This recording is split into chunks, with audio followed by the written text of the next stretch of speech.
CBR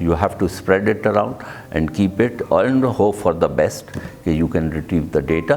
But the discipline of naming the files is your lifesaver, and that's how you will be able to retrieve your old files. And you have to do the same thing with your pictures also,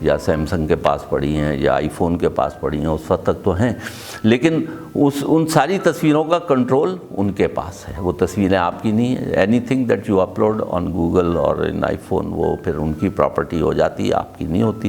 آپ کوشش کر لیں ان فائلوں کو دوبارہ retrieve کرنے میں. اگر بہت سارا آپ کے پاس ڈیٹا ہے تو آپ خرچ ہو جائیں گے اس فائل کو دوبارہ ڈاؤن لوڈ کر کے کسی اپنے سسٹم میں رکھنے کے.